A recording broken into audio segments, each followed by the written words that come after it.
মামা আমরা র্যাক দিই, র্যাক খাই না। ভুল নাম্বারে ডায়াল করছো, যাও। Will you be my wife?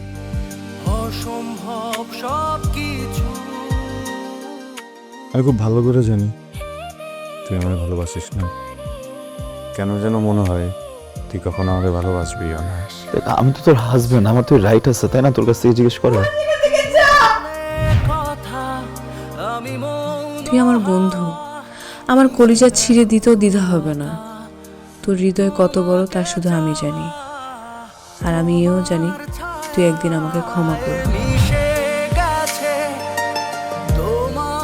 তুই আমার জীবনে যে বিস্ফোরণ ঘটায় আসছিস, আমি তার 1% বিস্ফোরণ তোর জীবনে ঘটাই গেলাম। না হলে আমি তোরে কখনো মাফ করতে পারতাম না নির্ঝর।